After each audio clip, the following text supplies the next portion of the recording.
noises. Welcome, guys. This is Talk Photography with Jared Reeder, and this time we are going to have a special guest, John Linder. Hello. Okay, so this is John. He is a photographer. You traveled, right? Like I saw that on your site. You would travel. You did commercials photography. You've been doing it for how many years now? Since '83, I actually took the first photography class here at Northwestern. You did? In the summer of '83.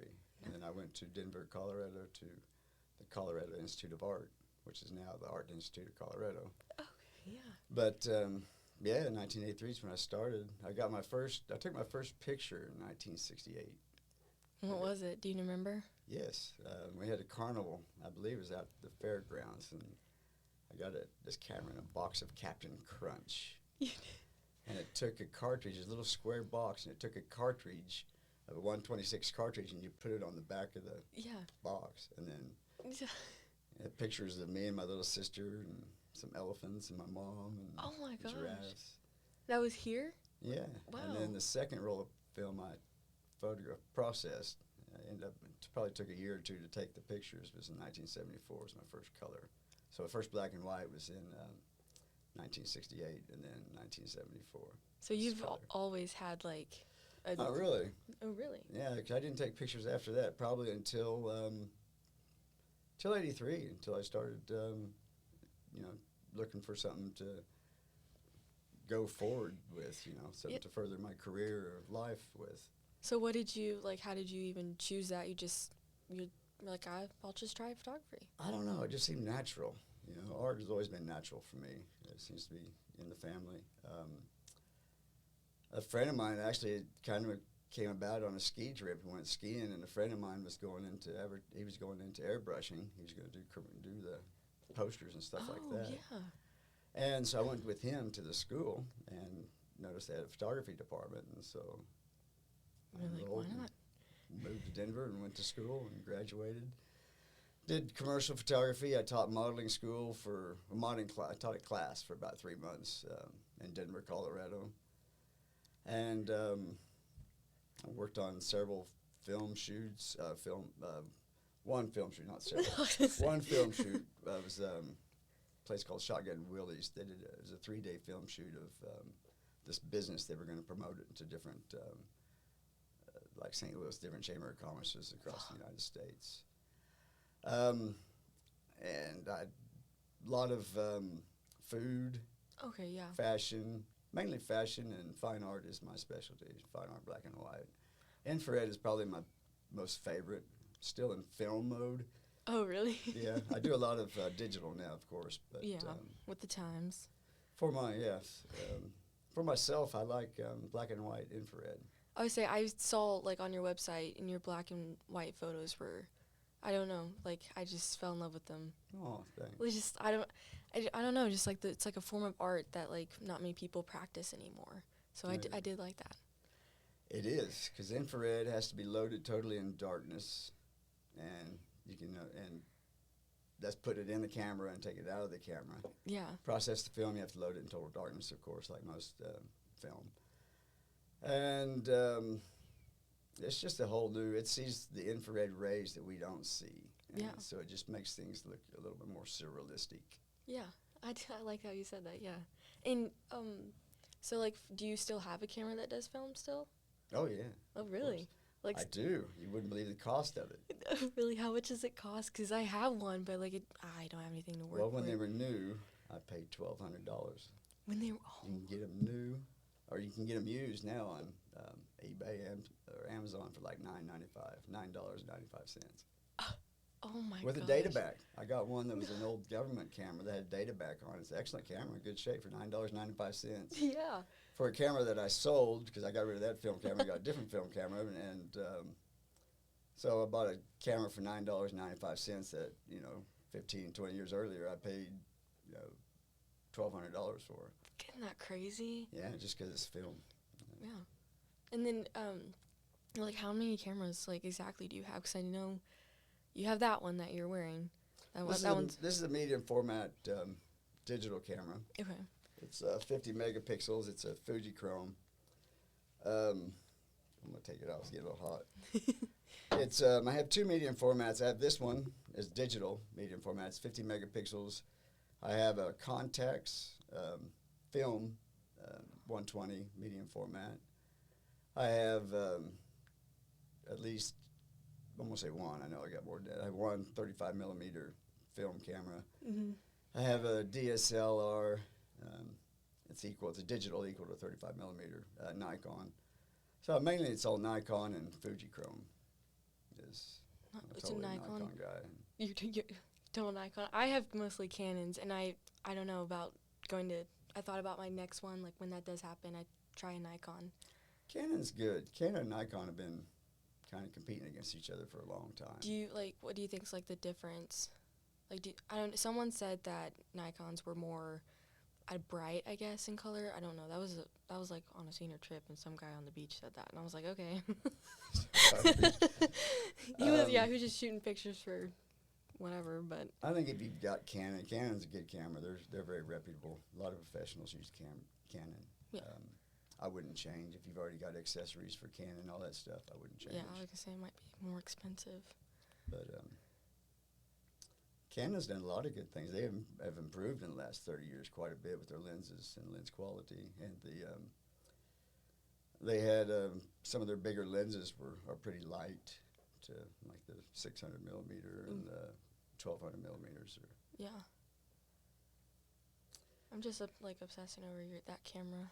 Well, photography, it's a great camera. I'm not going to get into too much. I don't want to sell it for Fuji. But it's a GFX 50R. Okay, yeah. 50, I guess, stands for 50 megapixels. Photography has taken me to 50 different countries, 50 or 48 different states, and 5 different U.S. territories doing photography. I was classified as sea merchant. I managed in the early 90s and the very late 80s. I managed photo concession on cruise ships. I remember you saying that, yeah. So I was department head, and the business has changed a lot. So nowadays, you're just like in a floating amusement park, and they've probably got, I think the business of photography has changed too. Cruise ships is kind of an evil business because the labor-wise, they don't register their ships in the United States because they'll be subject to labor laws. Oh, yeah. So all the ships, almost all of them, are registered outside the United States, so they can hire third world people and hire them for, $1,200 a year and pay them. Well, not $1,200. What it was when it was about $500 a month for some of the crew, and they had to do contracts for 12 months. Oh, wow. And didn't have any days off. Oh. So they're kind of brutal, actually, to the cruise ships. So was that like for you? No, I was classified. I had officer status. Oh. So I could go about anywhere I wanted, except for walk into the captain's cabin without his permission. So what did you do you just took photos of? Or? I had a team of photographers under me, oh, wow. and we'd go out and just basically photograph the heck out of passengers, make sure, we were nice about it. Asked them if they wanted a picture with the ship in the background or, Statue of Liberty or Diamond Head, something like that. And I saw on your website again, you had pictures, like you said, of other countries. What were you doing over there? I remember there was some of little kids. You could tell that were maybe. That was probably Chile. Yeah, yeah. I was outside Valparaiso, Vita del Mar. On the South America, I did South America cruises, 51 days around South America. Oh, wow. And in Chile, we picked up I think it was before we got to Chile, we picked up we sailed 4 days down the coast of Chile. And I got to know the custom and immigration guys pretty good. They'd come up and hang out. I'd be working late, past midnight, and I guess they heard Willie Nelson playing and came upstairs where the photo lab was, and I offered them a beer, so they hung out with me. They did their job and then hung out with me the rest of the cruise, and then they had their wife bring their personal car from Santiago to Valparaiso, where we were docked, and they just gave us a personal tour. The customs and immigration, these two guys just traveled all over Valparaiso and Santiago to their favorite restaurant and drank I guess it was their favorite wine, had their favorite, their meal and everything, and drove us back to the ship. It's great. Met a lot of good people like that. I would say you definitely lived a fun life. I feel It's like. not over. I hope I'm still. Well, I know. Well, I know that, but just I don't know. I was really inspired by like all your photos that you had on your website. It just makes me like want to go and travel. But I'm sure it's like harder now, but to do that. But I used to think the world's my playground. I could just go anywhere I want and visit and take pictures and be nice to everybody, you know, not rudely. But now with this thing going on over in Russia and stuff, I don't really feel like the world's my playground. no, yeah, it's becoming But a the little world's there difficult. for us. You know, we're not just stuck here in Oklahoma or Alva or the United States of No. America. There's a lot to see in the United States of America, a lot. Yeah, And people need to get out and visit those places. They need to go out and visit different countries. And the biggest problem, I think, I don't want to get off the track here, but problem with people getting along with people is not knowing the other cultures. yeah, So that's where a lot of friction, I believe, comes in. And I think that's where I've benefited a lot in my travels. Got to know these different personalities, different lifestyles, different cultures, you know, Yeah. different way people eat. And, you know, in Hawaii, they got Spam on the menu at McDonald's. oh, no kidding. Yeah, Wow. Spam and eggs. It's a real thing. I like that you got to see the world.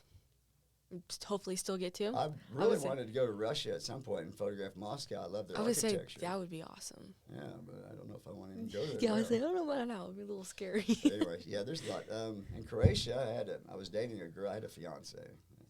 Probably shouldn't have mentioned that. It took me over to Croatia twice. It was the second time I was there in 1992. They're about a year or two out of the maybe 3 out of the Civil War from Yugoslavia. And I thought I was in love, you know. So Yeah. I traveled over there a couple of times and had a good time. And it didn't work out, you know, so I came home. How long ago was that? That was 92. 92. Wow. Yeah. 1992. And then I moved to Hawaii in 1994. I lived in Hawaii until mid-97. I came home. And Went then- back to work on cruise ships for a couple of years. Went down to Florida and worked on some boats down there. Went to Hong Kong. And then I came home and decided to stay here in Oklahoma and live. This is where I wanted to be. I always knew I'd come back because of my Yeah. father and my mother. It's just such a love, strong family they Yeah. built. And it just always pulled me back. You know? Yeah. Yeah. That's really awesome. Okay. Do you want to press that button right there? Okay. The mics might sound a little weird, but we are gonna. When I first started taking pictures, I always used auto, but then I started watching YouTube videos to kind of figure out new little settings to work my way through in manual, and now I only use manual. Okay, so she was just saying how kids nowadays they're able to, just watch YouTube and they know how to do photography, and so I just wanted to talk to you about how did you feel about that. I just feel like nowadays it's just easier for people to. Who was that? It was a girl in my class that's also Okay. just kind of doing it. Yeah. What do you think? The question is photography, learning it on, just say a beginner can pick up a camera and go on YouTube and watch. Basically, yes and no. Professionally, no, they can't do that. I guess professionally, the word professional is you make a living selling pictures. Yeah. So it doesn't really mean you're an expert on cameras or an expert on exposure or an expert on people. Yeah. You just might be an expert salesman and making a living taking pictures and Calling it a selling day. them. Yeah. To know photography, you really need, like she mentioned, manual. Now she's gonna know it. I listened to that little bit. Yeah, if you don't know manual, you really don't know photography at all. You really need to go down to the basics. Simply put, the gentleman, in the summer of '83, I studied under Wayne Lane, journalism writing, Okay. and I feel bad, really feel bad. I can't remember the gentleman's name that taught me photography here. But one thing he said, and it's true, it takes so much. You got a 12-ounce glass. Okay, Mhm. you can turn the faucet on full blast and fills it up just like that. Yeah. Or you can let it trickle, and it's going to take a long time to fill that glass up.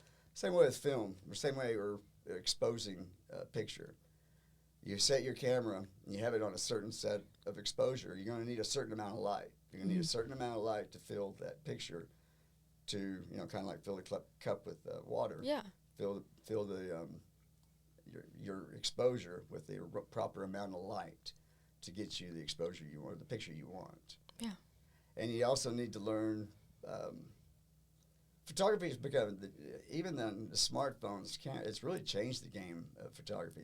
Everybody thinks they're a professional now, and they can take decent pictures because the phones take decent pictures. As far as I don't know, you really need to be educated. You can go and you can probably learn. Nikon has some classes also on YouTube. You can learn a lot, but I think you really need to do a study on cameras itself. Yes and no. I mean, the poll is today, I heard, I was informed that the world gets most of its news from YouTube. Yeah. So, yeah, I don't do a lot of YouTube watching, but I'm sure you probably can get a full course of photography within enough time. It depends on how much time you take to, you can't sit down and watch a 10-minute video and call yourself a professional. Yeah. But I love how you mentioned the phone thing, because the next one he actually mentions that.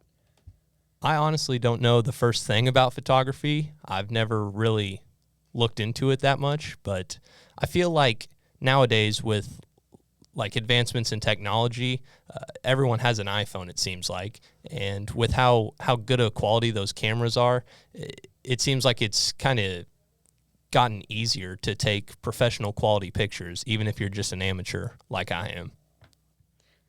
He's absolutely correct. Yeah.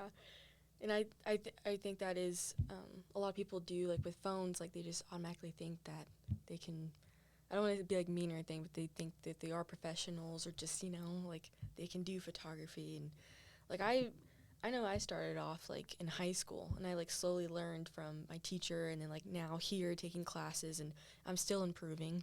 Like I'm still like manual, like I feel like in the last 2 years I just got like the hang of it. Like now, like when I'm doing photo shoots, I find myself like, okay, 1 second, and I'm like fixing all like the little things, because like the light changed like where we moved.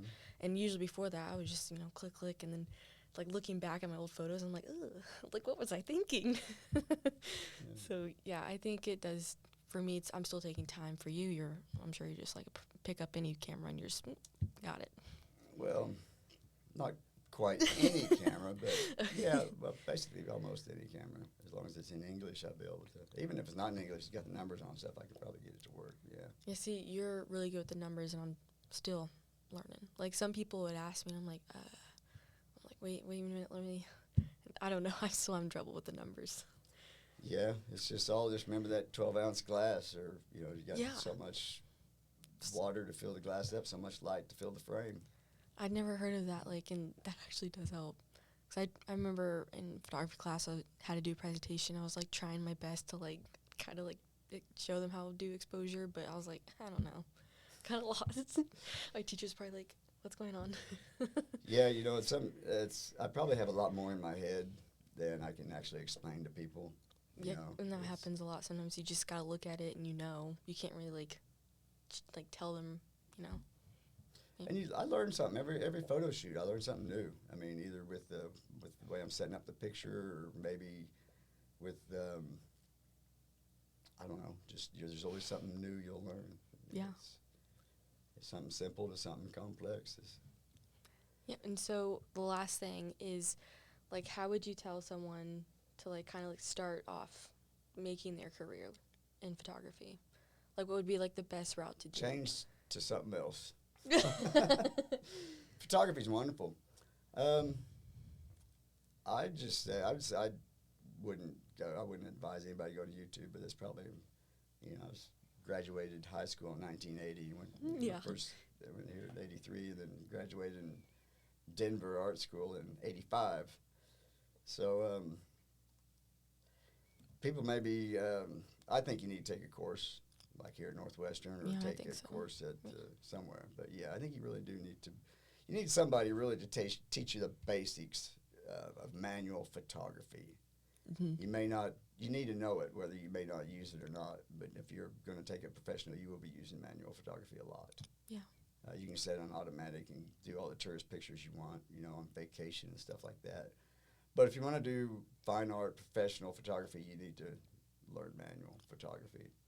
Yeah. You need, and as far as on infrared, you can't just go out and buy an roll of infrared film. And I'm not, Kodak, I used to use Kodak. I had everything, had my own chemistry measured. I had it mixed just for my infrared film.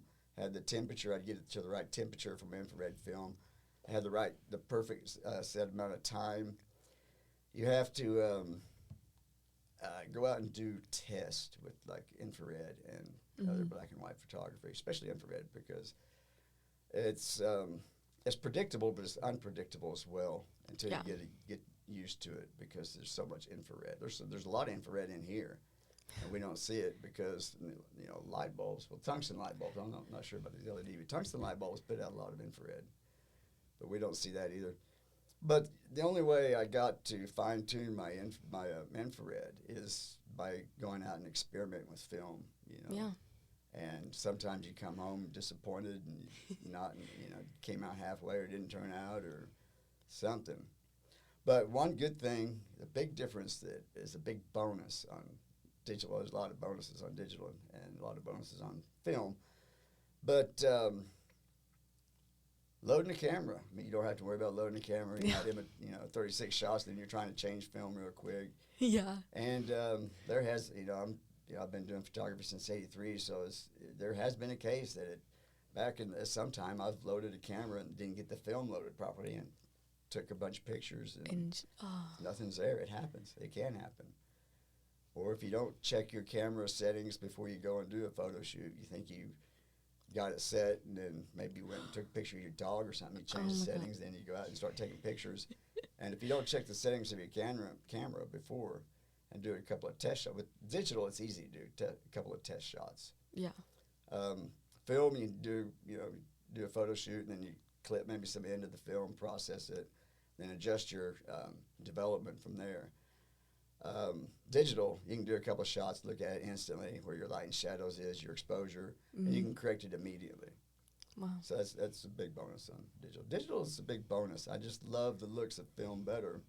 Yeah. But digital photography is, it's the way to go, really. Yeah.